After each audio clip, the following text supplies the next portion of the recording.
Howdy, boys and girls, and welcome to Week 13 of your college football season and Week 13 of the Carla and Crappy Show. Carla, how you doing? I'm not too bad. How are you? I'm doing well. Is it snowing in Nashville yet? You know what's funny? It did. We actually had snow on Monday. Okay. And enough so that my drive home from LP Field at 1 in the morning was slightly interesting when I got close to home. Okay. By Nashville standards, the snow had blown over and it was a little bit icy, so that was kind of fun. But there was just a little bit of snow on the ground this morning, actually, in Pittsburgh. Just kind of flurries. If you go north, there's more. I had an occasion to be in Cleveland last night, Tuesday night, and the amount of snow up there is startling. And I wasn't even in the snow belt. I was went through downtown and I was west of the city. If you're like up in winter or something, I guess the snow is just crazy. Those poor people in Buffalo. Oh man, I don't know how they get an NFL game in on Sunday. I don't know how they get traffic restored, how they get that stadium unburied. That'll be an interesting thing to see. I saw they were hiring shovelers today. That they were going to pay shovelers like what, $10 an hour or something like that to come and help move snow. They had to do that with Ohio State's game against at Minnesota last weekend, and that wasn't nearly as much snow. I mean, you get in Minnesota, there's like there's 7 to 10 inches of snow on the ground, and you get a lot of takers at $10 an hour. This is like 50. yeah, if that. I'm going to need more than 10 an hour, I think. Yeah.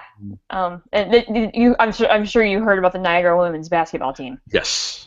I hear they were rescued at some point this morning. But I think they got them out this morning. So we have all the snow and we have all this cold, and that means that the regular season is kind of winding down in terms of college football. We're going to do something a little bit different. I was again sort of unimpressed with the slate of top 25 matchups if we're talking about like AP poll, that sort of stuff. So what we're going to do, and I think we're going to do this for the remainder of the regular season, all 2 or 3 weeks of it, is go through the top 10 in terms of the college playoff rankings and see what we can discern there. And this will go through fairly quickly because there aren't a ton of great matchups, but there are a few that we can mention briefly, and a couple that we're going to talk about a little bit more at length. We're going to do this Dave Letterman style, if that's okay with you. Sure. Okay, we're going to start. This is one of the games that won't be hard. Charleston Southern at number 10 Georgia. If this was a more serious opponent, I would be concerned about Georgia with Gurley being out. Charleston Southern, no, I'm not worried. No, I'm not worried either. Even with that, and you got to feel bad for Gurley though. I mean, that's the storyline at Georgia this week. I mean, that's just a terrible. It just stinks. So get well soon. Yeah, absolutely. Next up, Southern Cal at number 9 UCLA. This game is in the Rose Bowl. Rivalry game, always a lot of fun as far as that goes. I'm not sure that UCLA I'm not sure what it would have to happen for UCLA to actually jump up to a spot where they might have something going on in terms of the playoff at the end of the year. What do you think? I think this is a game that UCLA should be careful.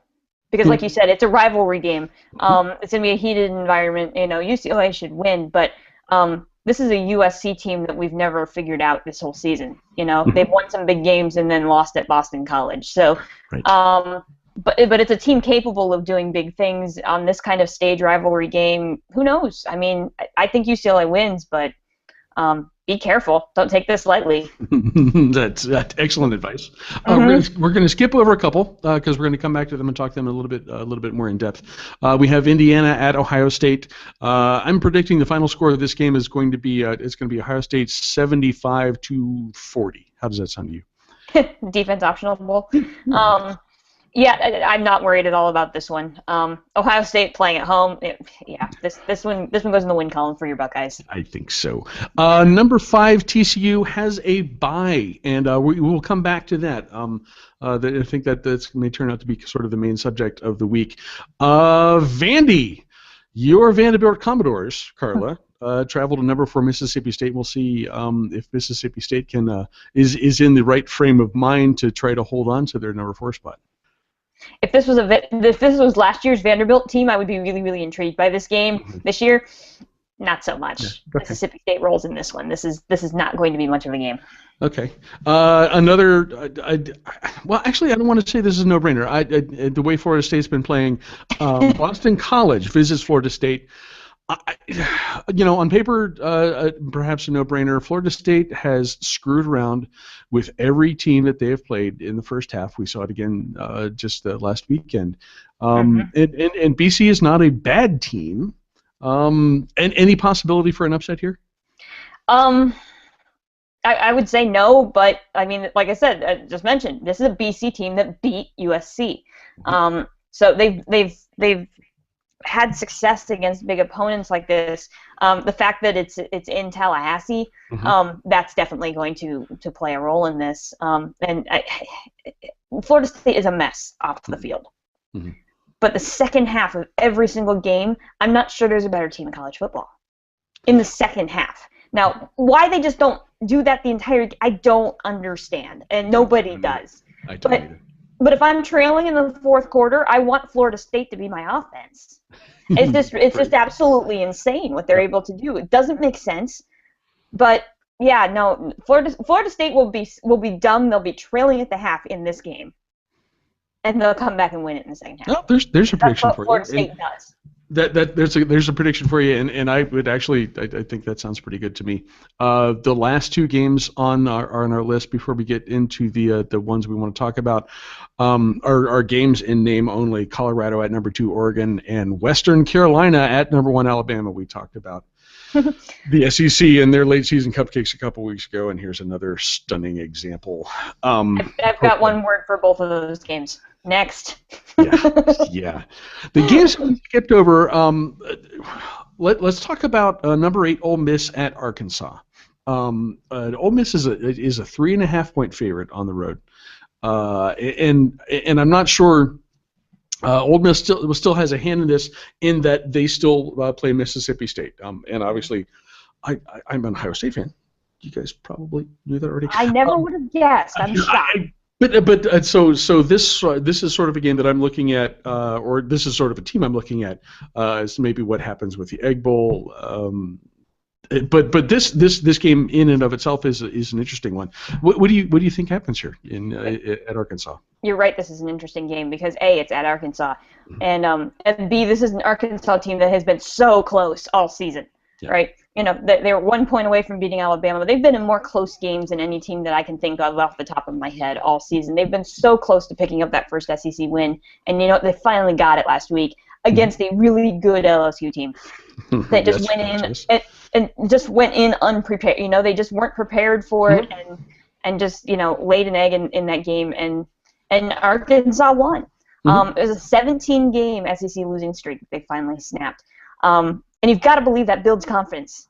This is a team that's been right there all season. They've got an Ole Miss team that we've had questions. Now, true, they're coming off a bye, so they're a little healthier than they were. But I mean, they're still missing a couple of really key pieces that they're not going to get back for the rest of the season. Go back and watch the Alabama tape. Ole Miss cannot take this game lightly. They absolutely cannot. Alabama proved that to us. You could tell that they just weren't in that game, and they almost screwed on and lost. And now suddenly this is an Arkansas team that can run the football, which isn't necessarily Ole Miss's defensive strength. Right. I would be Hugh Freeze better be careful in this one.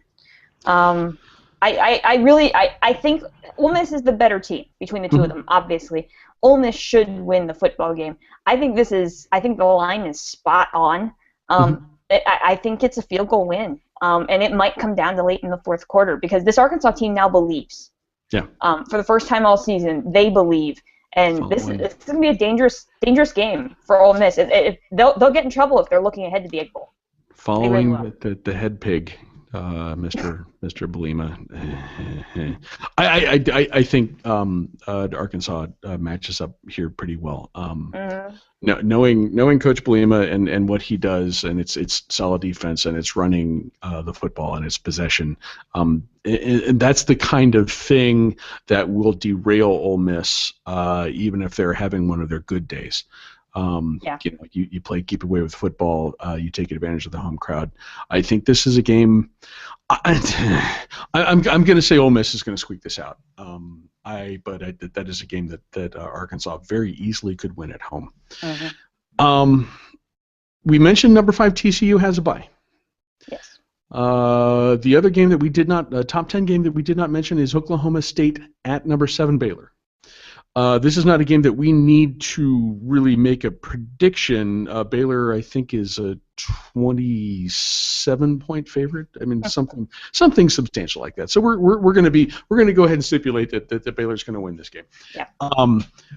What, Carla? I'm curious what you think.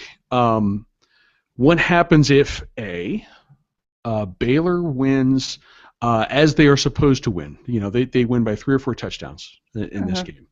Or B, Baylor has a tough game on Saturday against Oklahoma State. They're still going to win, but maybe the margin's 10 points, 12 points, 14 points. What does that do to them? What do those two scenarios do with the Baylor TCU relationship and the playoff rankings?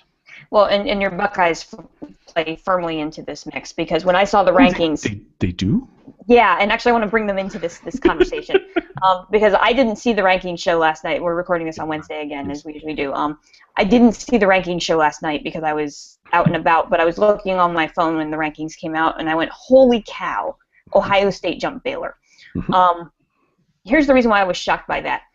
I'm a broken record this season regarding TCU. The TCU had one bad quarter all season. Correct. Well, throw that out the window. Mm-hmm. Because they looked terrible against Kansas. Right? Right. They fought really, really hard to win that game, and I actually watched a good portion of that game, and they did not look good at all. Mm-hmm. At all. And this is a Kansas team that's won 2 games all season. Yes. When that happened, I actually tweeted this after the game was over. Would that be enough to put Baylor ahead of TCU? Because TCU, I mean, that's been their hanging point all year, even though they've lost the head-to-head against Baylor. The fact that they've looked good all season except for one 15-minute stretch was why they were ahead. They looked terrible against Kansas. Which was worse, Baylor's performance against West Virginia, TCU's performance against Kansas? When you're weighing those two options. Mm-hmm. And I would argue in that scenario, TCU looked worse against Kansas, even though it was a win, because it was a much inferior opponent. Mm-hmm. Both games were on the road. So you've got that, kind of canceling itself out. I thought for sure that Baylor was going to jump TCU this week. Mm-hmm. I thought for sure that was going to be the thing that finally did it. The head-to-head was finally going to matter more, and we were going to see like a 5-6 Baylor TCU. Okay. I was stunned that they were 5-6-7 TCU Ohio State Baylor. Mm-hmm. Because if I'm in Waco, I'm upset. Because TCU did not look good. Mm-hmm. Baylor hasn't looked bad since that West Virginia loss. And yes, your Buckeyes pulled off and had a good win against Minnesota, but did we see enough to make them jump Baylor? I would argue that your 5-6-7 should be Baylor, Ohio State, TCU. Okay. After what I saw last week. Okay. So if I'm a Baylor fan right now, I am really, really livid about all of this. Mm-hmm. And if they go out and they win impressively, I'm going to be even more livid if we don't jump. As a Baylor fan, if we don't jump TCU.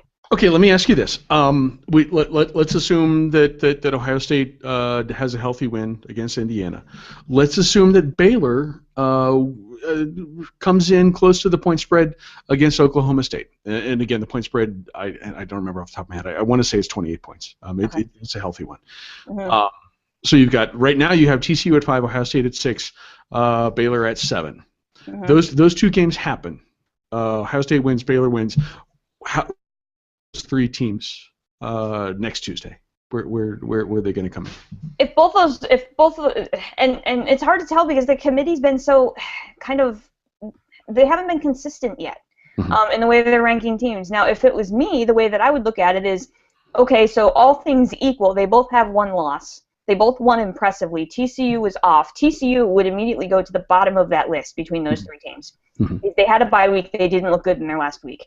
So now we're looking at a debate between Baylor and Ohio State. Which loss was worse? Unfortunately, that still falls to your Buckeyes. Yeah, it does. You know, so if that goes in that direction, you know, I say it's Baylor, Ohio State, TCU in that order. You know, but you know, if Baylor, and we're saying this is a win in the Baylor column. Baylor's done some strange things this season, and Oklahoma State's been in some games they weren't supposed to be in, even though they're kind of up and down all over the place. There's a distinct possibility that the way your Buckeyes move up is if Baylor just kind of, you know, fiddle-faddles around against Oklahoma State, doesn't cover. Right. And your Buckeyes destroy Indiana. And then I think you've got a legitimate shot at seeing an Ohio State at 5. Okay. I'm curious. I'm curious about the dynamic, and we talked about this a week ago. And perhaps Baylor is the Baylor TCU thing is the exception here. We talked about the notion that the committee seems to be interested, seems to be rewarding teams for how they play now versus how they were playing 2 months ago. And I think that the fact that Alabama jumped an undefeated Florida State, is testimony to that. Alabama is playing really, really well, and Florida State continues to screw around, you know, and play a half a game against inferior teams and have to pull something out in the middle and at the end of every game. And that's a really great point because Oregon was on the bye.